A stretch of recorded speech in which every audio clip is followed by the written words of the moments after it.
Hey guys, welcome to the Chriscellaneous podcast video edition.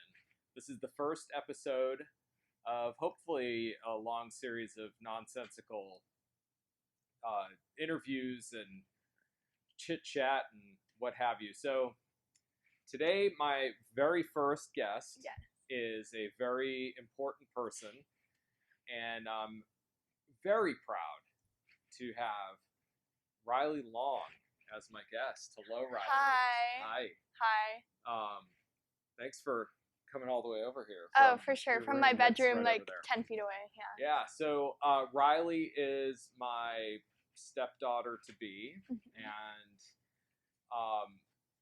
Riley's been a big part of my life for a while, and so I've gotten to know her, and she's gotten to know me. Yeah. And so I think today we're going to talk about a couple things, because I hear you all day, all night, and I see your posts on TikTok and other platforms, and so I'm very curious about what your generation's humor is all about. Right. And we've talked about it being something like Zoomer humor or Gen Z humor.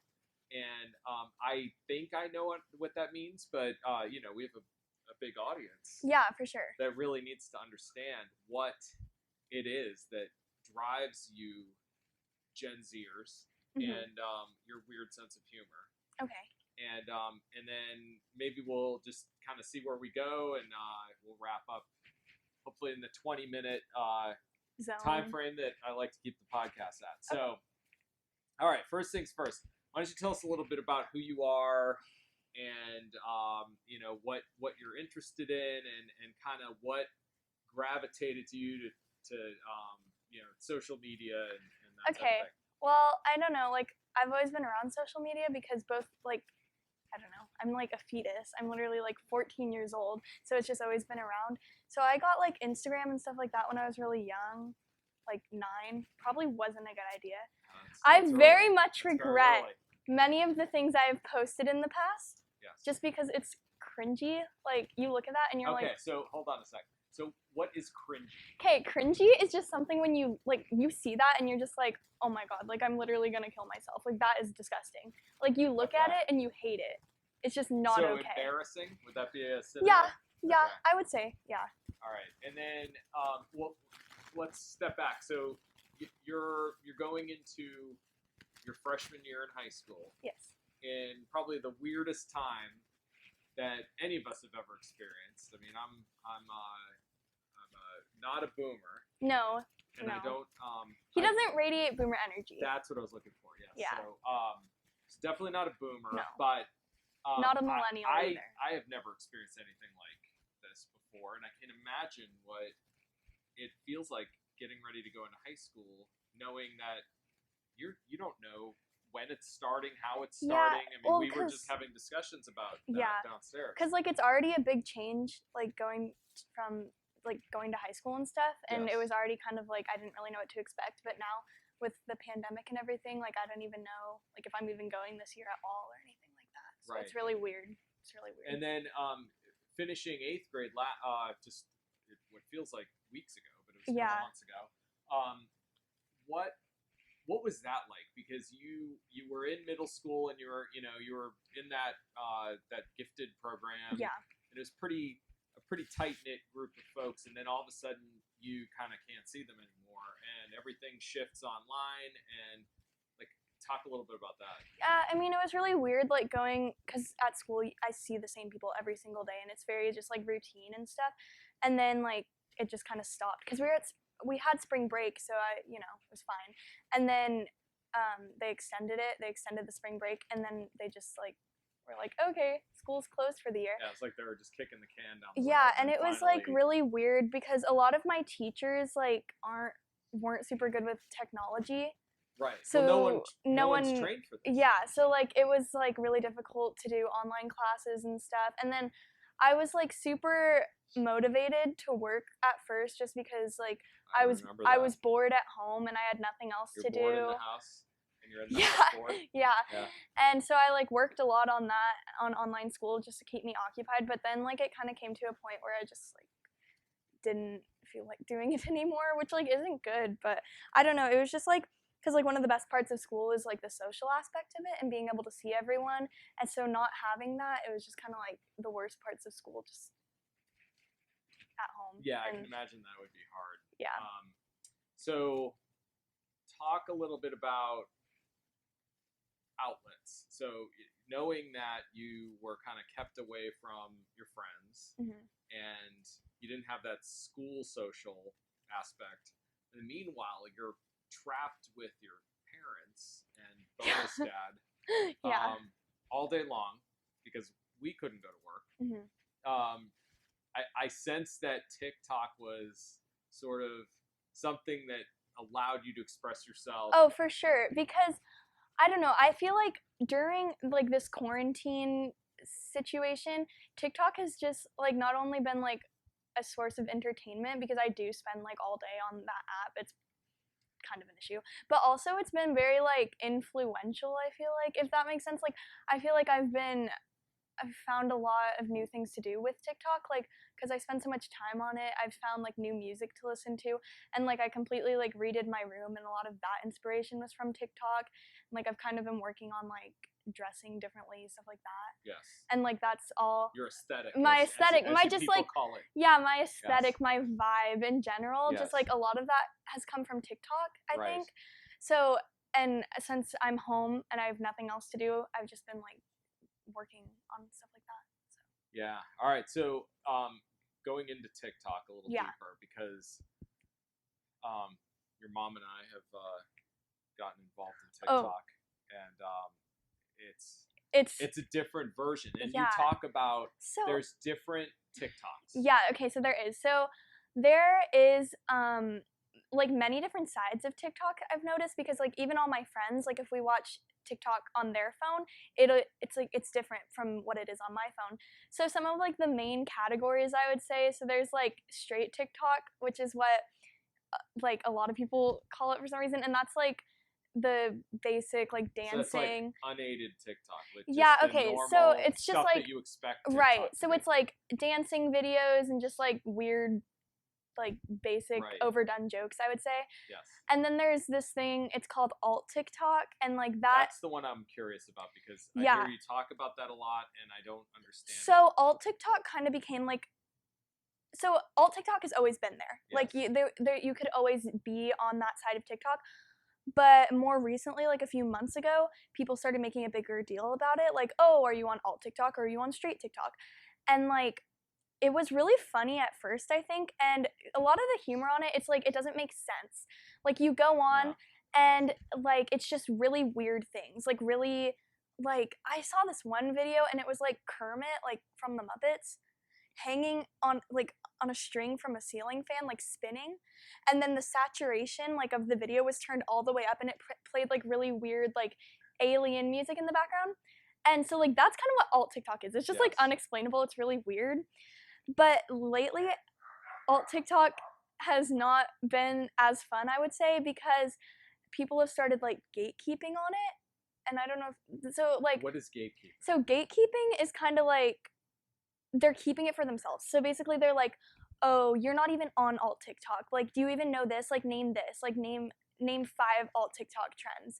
So like, it's not even fun anymore because now it's like not funny. So who's quizzing you on what? Like who people, is the gatekeeper? Is it like in Ghostbusters? No, like each individual people keep gatekeeping, and they're like, are you a gatekeeper? No, I wouldn't say so, because I don't even know if I'm on alt TikTok really. I'm just like, I don't really like, I don't know, because some people are just like really annoying about it, so it kind of like takes the fun out of it, because like it used to be funny and now it's just kind of like, oh, I'm not on straight TikTok, like it's a competition. So almost. it's a lifestyle. In a way. It's like people my age or like millennials that drive. Okay. That drive Jeeps. Yeah. Jeeps are not a lifestyle, right? No, a Jeep is a car, but people turn things that aren't meant to be a lifestyle into a lifestyle, I would say. Yes. So like, I've actually was talking about this with my mom. Like each generation like has like different things that they just like transform into a lifestyle. So like millennials are a freaking crazy group of people. And here's why. Because they're like not old enough to be like full blown like parents, like in that like parenting working lifestyle, you know? But they're not young enough to still like be fun. So like millennials have their own like vibe, and I don't even know how to describe it because like I said, like they're not like they're just at a weird age because they're all young and they're all just kind of like figuring out their lives. I think like they're all or not so like figuring. So millennials are like what 25 to 35ish? Yeah, I guess so. Yeah. So they're born in like the early mid 80s to like the early mid 90s. Yeah, I would say so. They grew up with the internet. Yeah. But they're not as deep into the internet as like Gen Z is, I would say. Your mom and I are not millennials. No. Your mom's like right on the cusp, and I kind of like to say she's a millennial. But no, my mom is not a millennial. She doesn't behave like a millennial. And yeah, because like millennials, I don't know, like they're so weird because they find the most interesting things funny to me. Like it's just like weird. I don't know. So do you vibe with No. Honestly, is it a competition? It's not a competition because Gen Z does not associate themselves like with any other generation. We are our own like separate people, you know? And like millennials are just they're stuck on old trends, I think. Okay. Like millennials are obsessed with things like Harry Potter and like BuzzFeed quizzes. Okay. And they wear shirts. And Shrek. And Is Shrek a millennial thing or is that a Gen Z thing? Shrek I think is more of a millennial thing. However, if you were to take Shrek and put like a super saturated filter on it and like distort it and make him like this or something and like put like Gen Z that's Gen Z. Then he kissed a bleach blonde waitress and I saw through his disguise. Oh, I've had it up to here with these Texas guys. Yeah. Okay. Like, for an example, I saw this thing, and it was like Gen Z kids would laugh at an image of Debbie Ryan from Disney Channel, super saturated, going like this. Okay. And it was like little Debbeans, like little Debbie, and then beans. Anyways, and it was true. It was hilarious. But like, so like that's funny. So I guess like other generations wouldn't think that's funny. Kind of like Gen Z doesn't think any other humor besides Gen Z humor is funny. Yeah. So all right, why don't we get into because you kind of.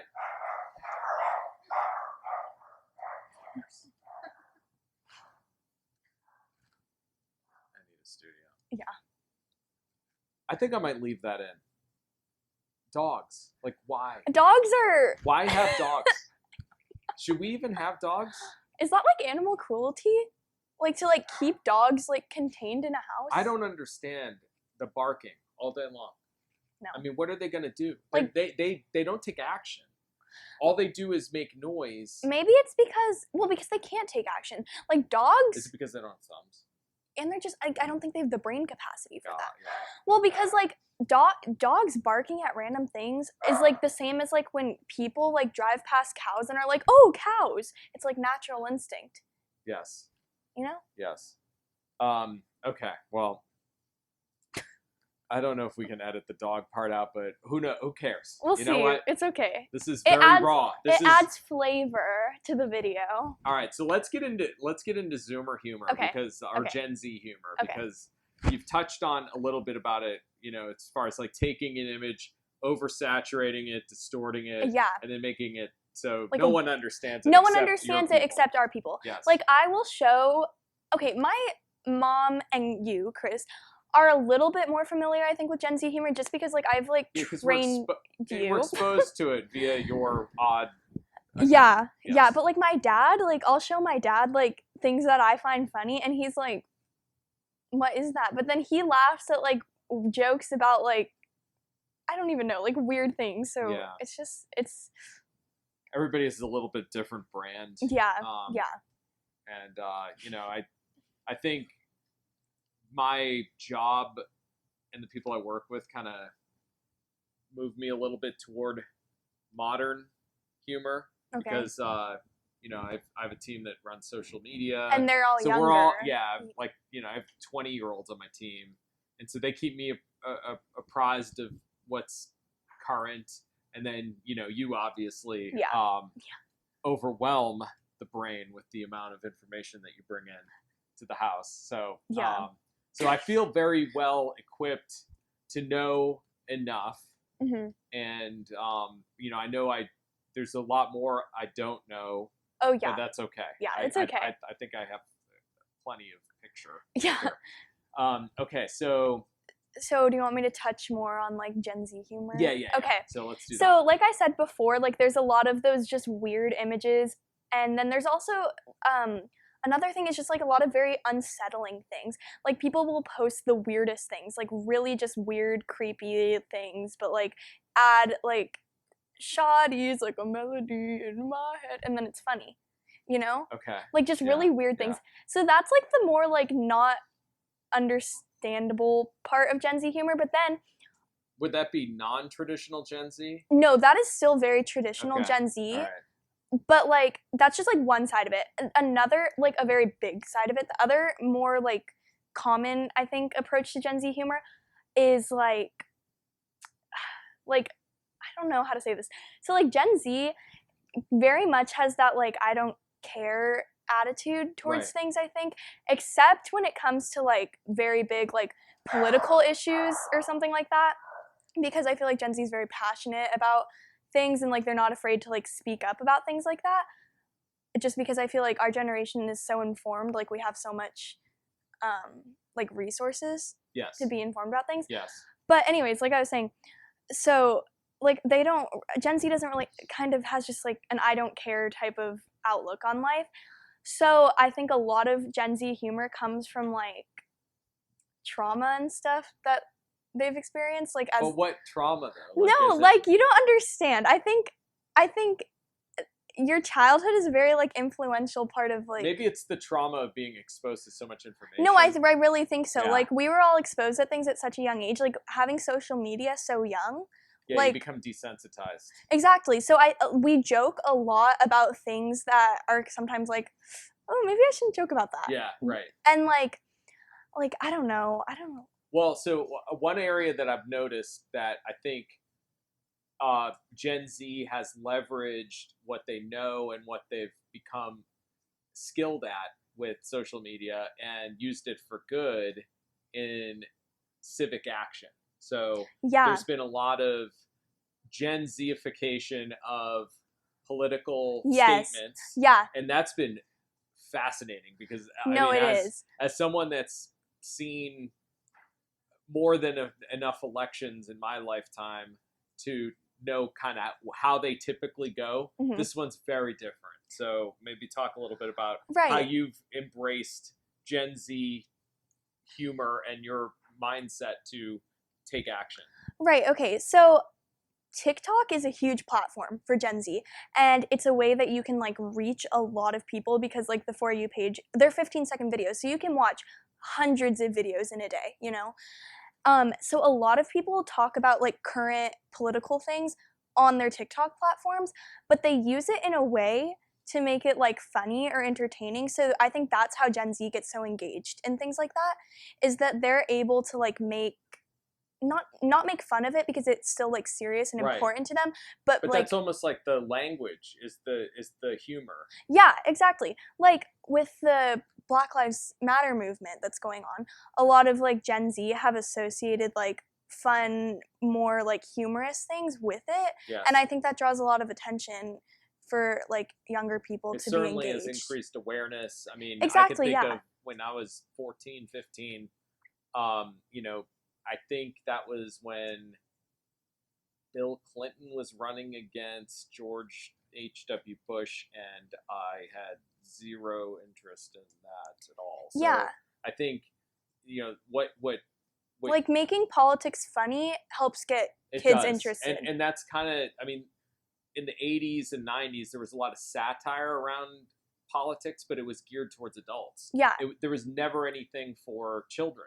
Right, yeah. Or teenagers to get involved in, other than like Rock the Vote and other, ridiculous things. No, like we're driven by boomers. Exactly, but like on TikTok, our generation makes the content. So of course we're gonna be engaged. Like, and I don't know if this is like bad or something, but even when I'm like on social media and I see something from like an older person, like my first instinct is just like skip it. Yeah, it's cringy. It's cringy. It's like, I don't know. So like if I see something, did I use it right? Yeah, you did. Good job. Right. But like if I see something from someone my own age, like I'm gonna be interested in it, I feel like. Yeah.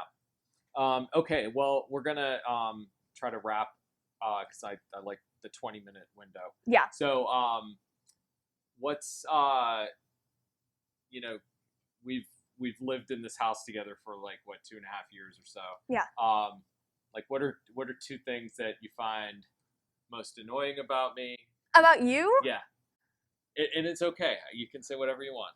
Okay. And then like 2 things that you think I'm kind of cool. Okay. So actually, I love Chris because he talks a lot, and I talk a lot. Chriscellaneous. Right. So like I'll talk to other people in the house, and I think after a little bit they kind of get like tired of me because I talk a lot, but he talks equally as much.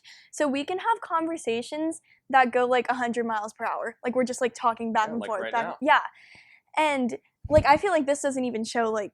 No, this isn't the true depiction. Yeah. I think we're moving at a slower pace, like maybe 0.75 speed. Oh, for sure. Yeah. So that's one thing I do really enjoy is that he's just like very, like he's just easy to talk to because it just like goes so quickly and rapidly because like that's how my brain works. It just goes very, very There's gotta fast. be something though that just annoys the shit out of you. I don't know. Okay, one thing that honestly does kind of annoy me is that he never gets mad. Like the fact that he doesn't get mad, I don't understand how. I keep it bottled up. So like I use platforms like this to get my frustrations out. I guess, but like really nothing about you really annoys me because I don't know. Like it's just I feel like I'm more annoying.